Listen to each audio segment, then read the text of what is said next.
시청자 여러분 안녕하십니까. 지금부터 전학견의 안보정론을 시작하겠습니다. 벌써 6월 24일 11시가 넘었어요. 오늘 또 금요일인데요.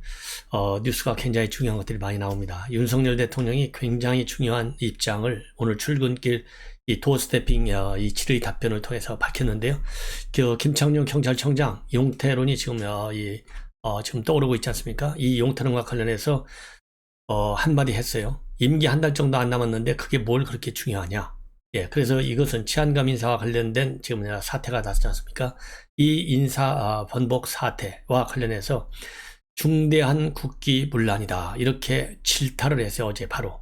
자, 그런데 어제 대통령이 그렇게 국기문란이다 질타를 했는데도 불구하고 어제 퇴근길에 김창룡 청장은요, 나는 내 역할에 청장의 업무를 해야 할 역할을 소홀히 하지 않겠다. 이러한 기본 입장에는 변함이 없다. 그래서요, 어제 윤석열 대통령이 얘기한 중대한 국기문란이다. 이 말이 무색할 정도로 김창룡 청장의 강한 일종의 반박이라고 볼 수 있는데요. 여기에 대해서 윤석열 총장이 이제 답을 한 것이죠. 그거 한 달도 안 남았는데 무슨 소리 하는 거야? 그만둬. 이 얘기나 마찬가지죠. 그래서 이제 임기가 한 달 남았는데 그리 중요한가? 그 다음에는 생략되어 있는 말이 이제는 알아서 책임을 져라. 이 얘기나 마찬가지가 아니겠습니까?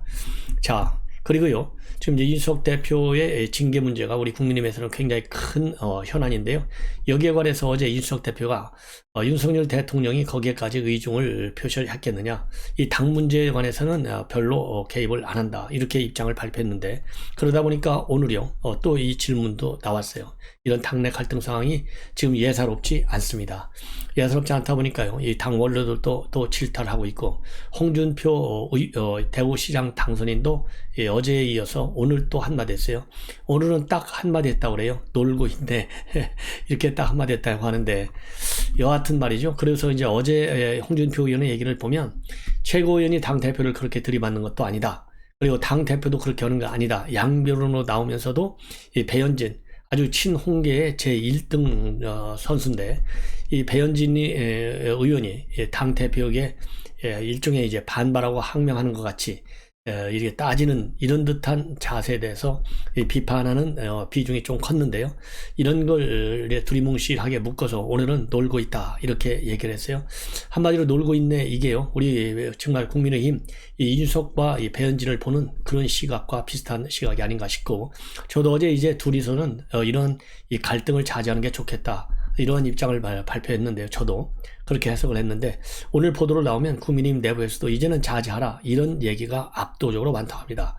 그래서 두 사람은요, 일단 자제할 뿐만 아니라 우리 이준석 대표는 대표의 입장에서, 그리고 배현진 최고위원은 최고위원의 입장에서 우리 국민에게, 왜냐하면 직책이 너무 높아 가만히 있기는, 서로가 서로를 향해서 자제하는 것만 가지고서는요, 우리 국민과 그 다음에 우리 당원들에게 준 실망, 그 배신감이 너무 커요. 그래서 당원과 국민에 대해서도요, 죄송하다, 고개를 숙이라고 저는 지적을 하고 싶어요.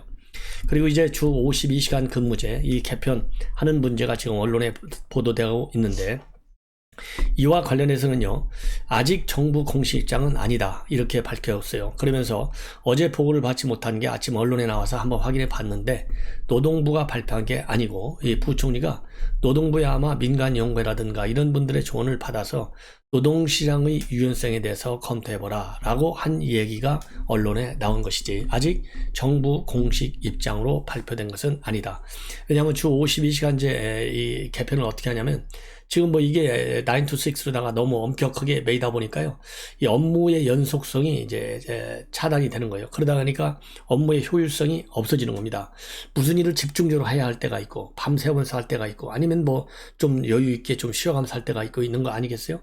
근데 매일같이 9 to 6로 딱 묶어버리니까 일할 수 있는 전문 인력들이 그야말로 꼭 필요한 시간에 자기의 전문성을 활용해서 일을 못해.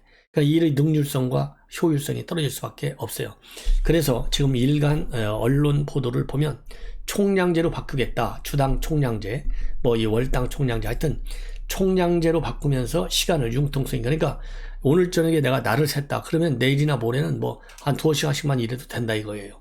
총량만 주 50만으로 딱 맞춰지면 된다, 이거예요. 이런 보도가 나오니까 이게 굉장히 노동계에서도 민감하고 사용자 측에서도 민감한 주제거든요.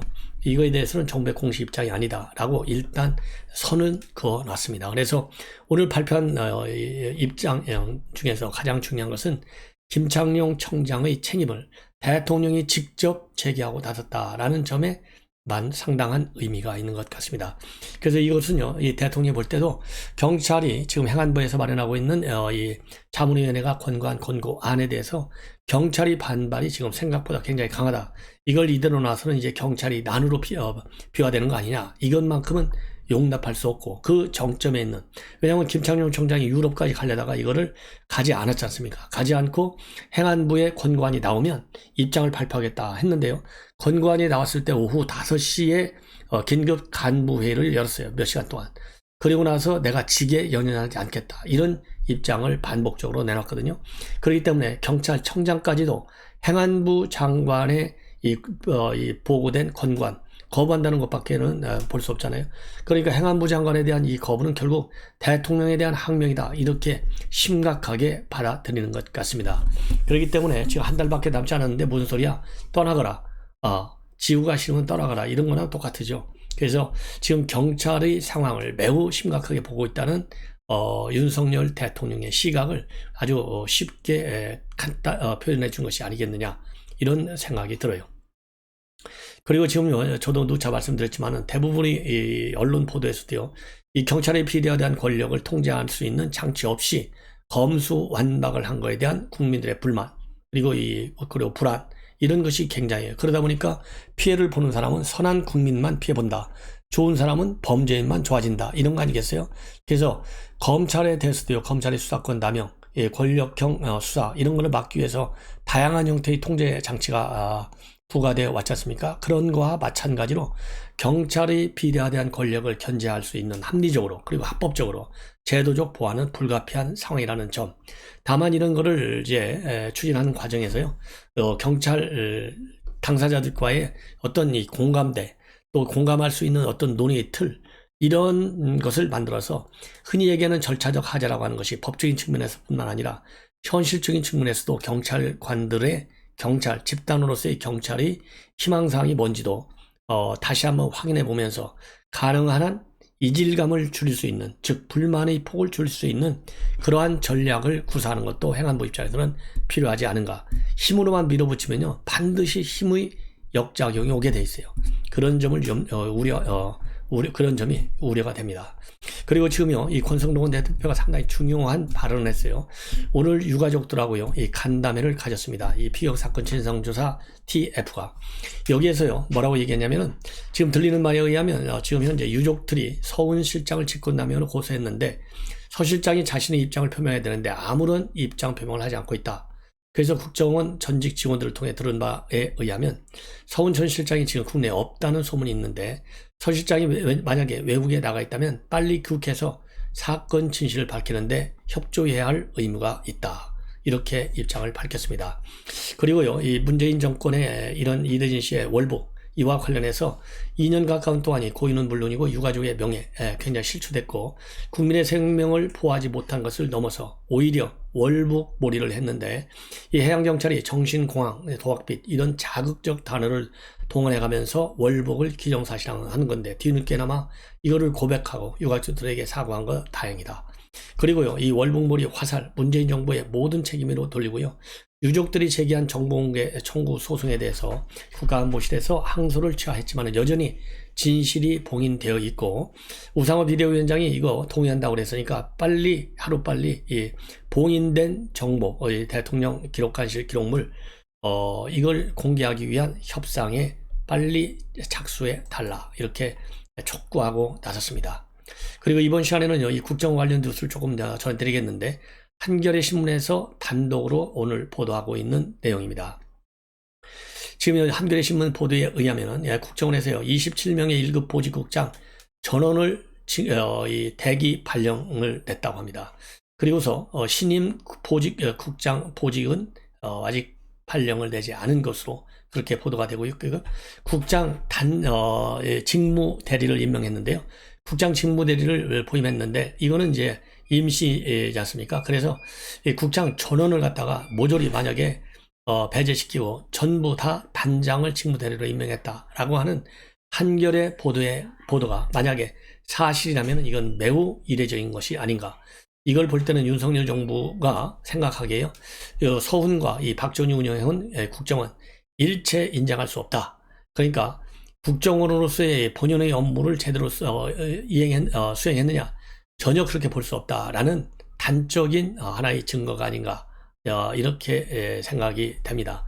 그만큼 이제 국정원이 심각하게 국가안보라고 하는 본연의 업무보다는요, 김정은 타령에만 매달려가지고 그 남북 정상회담만 매달려서 북한의 핵 미사일 고도화 작업만 거꾸로 부추긴 것이 아니냐, 이러한 책임론에 국정원이 한 가운데 들어선 것이 아닌가, 이렇게 생각이 듭니다. 그래서 이미 윤석열 대통령은요, 1, 2, 3차장 기조실장 최근에 임명을 마쳤고, 그 다음 아래가 이제 1급 실국장들, 지부장들인데요. 이 전원 다 대기시켰다. 굉장히 엄중한 인사를 하고 있는 것 같습니다. 그래서 문재인 정권의 이 국정원 완전히 흔적을 지울 필요성에 아주 필요성을 굉장히 강하게 느끼고 있는 것이고요. 그러다 보니까 작년도에 원훈석을 바꿔치기 했어요. 국가와 국민을 위한 한없는 충성과 헌신. 말이야 좋아요. 말은 뭐 원훈이니까 원훈 자체는 뭐 좋은 건데, 문제는 뭐냐, 이 원훈석을 가지고 신영복 성공회대 교수의 손끝 실체를 본뜬 신영복죄로 바꿔버렸어요. 신영복은 누구냐, 여러분들, 이 간첩 혐의로 말이죠. 20년간 복역한 일종의 이제 흔히 얘기하는 빨갱이에요, 빨갱이. 이 빨갱이 글씨체로 여러분들 소주 처음처럼 있잖아요. 소주 처음처럼. 이 처음처럼 쓴 사람이 신영복 교수체예요. 그게 어깨동무체. 이 신영복체로 간첩 글씨체를 갖다가 이 국정원에다가 간첩지 않는 국정원에다 놓는다. 그러면 국정원에 혼을 뺏는 거나 마찬가지예요. 그래서 이거를 이제 바꾸기로 결심을 했고, 최근에 국정원에서 말이죠, 이 직원들한테 여론을 해보니까 김종필 초대 중앙정보부장이 썼던 음지에서 일하고 양지를 지향한다, 이것이 제일 많이 인기를 얻었다고 그래요. 그래서 예산도 좀 많이 들고 수억 원이 들고, 그리고 이 김종필 그 부장의 이 음지를 해서 일하고 양지를 지향한다, 이게 제일 인기도 얻었고 또 예산도 절약하고 있는데, 이거를 국가 기록물로 해서 지금 국정원에서 보관 중에 있기 때문에 이 원훈석을 꺼내서 다시 쓰는 방안을 최우선으로 고려하고 있다, 이런 지금 보도가 나오고 있어요. 자, 이 원훈이 그동안요 4번 바뀌었어요. 61년도에 김정필 전 총리가 지은 우리는 음지에서 일하고 양지를 지향한다, 37년간 썼는데요. 김대중 정부가 들었으면서 이종찬 원장 때 바뀌었어요. 98년도에 정보는 국력이다. 그리고 MB 때 또 한번 바뀌었어요. 3번째 바뀐 거죠. 자유와 진리를 향한 무명의 헌신으로. 그리고 4번째는 박근혜 정부 때 바뀌었어요. 2016년도에 소리 없는 헌신, 오직 대한민국의 수호와 영광을 위하여로. 그리고 이제 문재인 정부 말에 작년도에요. 국가와 국민을 위한 한없는 충성과 헌신으로 또 바뀌었습니다. 그러니까 문제는 뭐냐? 이거 정부 바뀔 때마다 바뀌는 것도 문제가 많아요. 그렇잖아요? 아니, 국가정보원의 기능은 딱 하나, 원칙이 뭐냐? 대북 정보기관에는 본연의 임무에서 출발해요. 그 본연의 기능이 바뀌지 않는 한 원훈이라고 하는 혼이 정권의 색깔에 바뀌어서 계속 바뀐다. 이것 또한 문제가 있기 때문에 그야말로 우리 국민들 사이에서도 국정을 하면 음지에서 일하고 양지를 지향한다, 이걸로 딱 머릿속에 외워 있잖아요. 그래서 이 CIA 같은 데서도 한번 정해진 원훈이 바뀌지 않습니다. 그런 것처럼 우리 원훈도 이제는 원래로 돌아간다. 이번에 만약에 그렇게 되면 이 원훈은 특단의 이 상황 변화가 없는 한, 예를 들어서 북한이 없어져 갖고 통일이 된다, 그러면은 뭐 음지에서 일하고 양지를 지향한다를 바꿀 필요성이 있을지 모르겠어요. 그러나 정보기관의 성격에 제일 맞는 원훈인 것은 맞다. 그래서 가능한 한 이 국정원 원훈은 더 이상 정권의 코드에 맞게 바뀌는 일이 없도록. 그래서 혼은 딱 하나잖아요. 아니, 인간의 혼이 몇 개나 있습니까? 인간의 혼이 맨날 바뀌나요? 안 바뀌잖아요. 그런 것처럼 국정원의 혼을 빼는 일은 없도록 해야 되겠다. 그동안에요, 신용복체가 들어오면서 전직 직원들이 아주 여러 형태로 이 반발을 한 바 있어요. 예. 그나마 이제 윤석열 정부 정권이 교체되니까 이거라도 바뀌지 않나, 이런 생각이 듭니다. 자, 그리고 이번 시간에 또 하나는요, 김규현 국정원장, 그 다음에 일본 이 박기자와 히로아키 내각정보관, 그 다음에 미국의 국가정보국장인 헤인스, 이 3명이요 지난 10일부터 12일 이 싱가포르에서 아시안 안보회의가 열지 않습니까? 일명 샹그릴라 대화라고 하죠. 이때 3명의 정보기관장이 만나서 최근의 안보 상황을 논의했는데 그 핵심 논의가 뭐겠습니까? 우선 기본적으로는 북핵 문제가 되겠죠. 그 다음에는 이제 우크라이나 사태가 되겠죠. 이런 문제에 관해서 3국 정보기관 장관 회의가 열렸다라는 보도가 지금 오늘 일제히 나오고 있습니다. 그래서 한미일 정보기관장들이요, 그동안에는 비공개로 이 세나라를 오고 하면서 회동을 했고요. 작년 10월 달에 서울에서 열린 게 마지막 회의였고, 금년도 들어와서 이번에 처음 열렸는데요. 작년 10월에 처음 열릴 때는 SLBM 관련 정보를 공유하고 위협을 평가하는 자리였던 것으로 그렇게 알려진 바 있고요. 이번은 이제 시기적으로 이제 북한의 7차 핵실험이 임박했다라는 이 정황이 여러 차례 확인이 됐지 않습니까? 그래서 이 문제하고요. 최근에 북한의 이제 코로나 확산 동향 이런 것도 함께 논의가 됐을 것이고, 그 다음에 유엔 안보리 체제 결의 문제가 중국과 러시아의 반대로 인해서 제대로 추진되지 않고 있어요. 이런 문제도 함께 거론됐을 가능성이 굉장히 큰 것이 아니냐. 그리고 문재인 정부에서 완전히 무너진 한미일 3국의 안보 공조 체제 이런 부분에 관해서 이 정보 수장들도 논의를 했을 가능성이 상당히 크다. 그래서 외교 부분과 국방 부분 그리고 정보기관 이 세 개 영역에서 지금 한미일 삼각 간의 협력 관계가 굉장히 빠르게 복원되는 그런 느낌이 되는 대목이고요. 그리고 물론 이제 이달 말에 스페인에서 나토 정상회의가 이루어지지 않습니까? 그래서 나토 정상회의에서 이 북핵 문제, 그 다음에 미중, 그 다음에 이제 미러, 즉 중러 이런 이 문제에 관해서도 어떻게 다룰 것이냐. 이게 굉장히 큰 이슈가 되는데 그런 부분에 대해서도 사전에 정보기관 간의 논의를 거쳐서 각국의 최종적인 외교적 입장을 정립하는데 참고로 활용하도록 하기 위한 준비 회담적 성격이 있지 않았나 이렇게 생각이 듭니다. 자, 이번에는요. 이제 뭐 북한 핵 문제 나왔으니까 지금 미국에서는요. 이런 북한의 핵 굉장히 심각하게 다루고 있는 것이 확실합니다. 뭐냐? 지금요, 이 통화일보가 맨 먼저 단독으로 보도하고 있는데요. 미국에서 그러니까 이 공군 지구권 타격 사령부 여기에서요, 미국의 전문 학자를 초청해서 북한 핵 문제에 관한 말하자면 강의를 한 적이 있다. 이렇게 보도가 지금 나오고 있습니다. 무슨 얘기냐? 최근에 말이죠. 지금 미니트맨 3를 운영하는 미사일 부대가 있어요. 이 미사일 부대에서 말하자면 미국의 전문가, 즉 해군대학에 있는 테런스 로디그 교수하고요, 데이나 스트러크만 교수를 지난 1, 2일 이틀간에 걸쳐서 초대해서 강연을 가졌어요. 그 와이오밍주에 있는 제20 공군사령부하고 제90 미사일 부대를 방문해서 지금 강연을 했는데 강의를 가졌는데요. 제20 공군사령부는요, 400개에 달하는 미니트맨 3의 작전 운영을 담당하고 있고, 이하 90 미사일 부대는요, 미니트맨 3의 발사 관리를 맡고 있는 실질 운영 요원들이 근무를 하고 있는 곳입니다. 여기에서 두 교수가요, 강연을 했는데, 이 강의 내용은 북한을 비롯한 적성국가의 핵 위협 실태, 그리고 미국의 핵 억지력, 확장 억제의 중요성을 강의했다고 알려지고 있고요. 그리고 핵전략과 핵 억지 이론을 전공한 로리교 교수는 북핵 문제를 비롯한 한반도 문제 전문가입니다. 그리고 스트로크만 교수의 경우에는요, 미니트맨 3 부대 지휘관을 지낸 예비역 공군 대령인데요. 이분들이 말이죠, 이 김정인 그리고 이 화성 17형 사진들을 활용해서 김정은 정권 10년째라는 제목의 슬라이드를 통해서 북한 내부, 이 북한 핵 문제를 비롯한 전반적인 상황에 관해서 강의를 했다고 합니다. 그리고 북한과 동아시아 확장 억제라는 제목의 슬라이드까지 띄워가면서 여기에서 이제 북한의 장거리 미사일인 화성 17형 이 사진도 띄워놓고 교육을 시켰다고 합니다. 자, 그래서 이 미니트맨 3 같은 경우는 얼마나 어마어마한 무기냐. 30분 내에 평양을 비롯한 전 세계 어디든지 도달할 수 있을 정도의 어마어마한 무기입니다. 그래서요, 지난 2020년 10월 달에 북한이 열병식에서 세계 최대 규모의 화성 17형 ICBM을 공개하니까 미국이 3주 뒤에 바로 미니트맨 3를 시험 발사한 한 바 있어요. 자, 이 정도로 어마어마한 무기인데 이렇게 전문가를 초대해서 강연을 갖고요. 이건 뭐 얼마든지 있을 얘기인데 이렇게 강의한 내용을 사진과 함께 공개했다. 이것은요, 북한의 7차 핵실험 임박한 상황임을 감안해서 북한에 대한 대단한 뭐라고 그럴까요? 이 강력한 이 보복 의지를 보여준 그러한 이 작전의 전략의 일환이 아닌가 이렇게 생각이 듭니다. 예.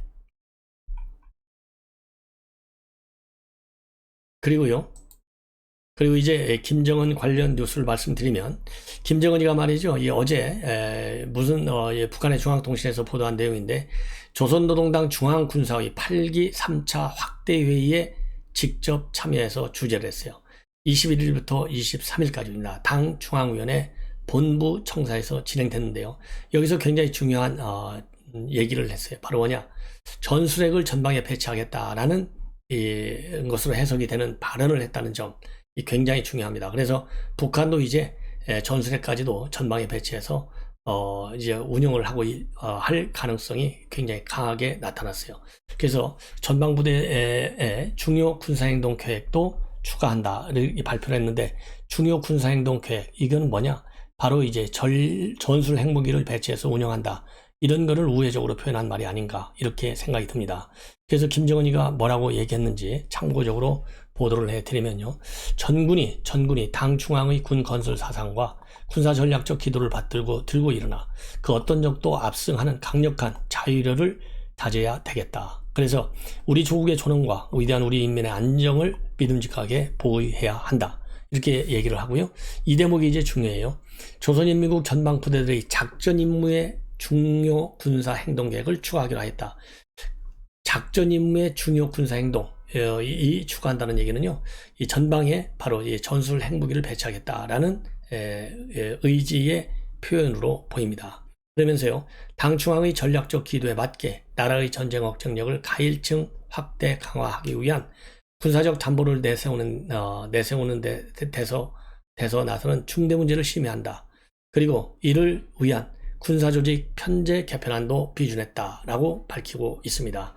이 얘기가 바로 전술핵무기를 최전방에 하겠다는 것이고요. 이를 위해서 최전방부대의 임무를 부여하고 거기에 필요한 또 이 작전 계획도 수정하겠다라는 의사 표시로 해석이 되는 대목입니다. 그러면서요, 군사기술 강군화를 강력히 추진하기 위한 전략 전술적 과학과 당면한 국방 건설 임무를 확정하고 우리 당 국방 정책의 철저한 이행을 담보하기 위한 조직 정치적 대책을 결정했다고 밝히고 있어요. 이걸 보면은 이제 전술핵무기의 실전 배치, 그만큼 김정은이는요, 핵을 포기하지 않는다라고 하는 결정적 반증이 아니겠느냐 이렇게 생각이 듭니다. 그리고요, 이 당 중앙 군사의 부위원장 직제를 늘리는 문제도 다뤘다고 그래요. 그래서 지금까지는 부위원장의 이병철 당 비서 한 자리를 이제 더 늘린 것이죠. 지금까지 이제 박정천 혼자 있었는데요, 부위장이. 왜냐하면 중앙군사위원회 위원장은 김정은이거든요. 그래서 부위원장에는 이 박정천 이외에 이병철 한 명이 더 추가돼서 2인으로 늘어났다. 이렇게 되어 있는데, 이만큼 이 얘기는 결국 뭐냐? 북한의 핵 미사일 고도화 작업을 아주 강력히 추진한다라고 하는 김정은의 생각에는 변함이 없음을 분명히 발표한 것이라고 봅니다. 시청자 여러분, 이것으로 본 방송을 마치겠습니다.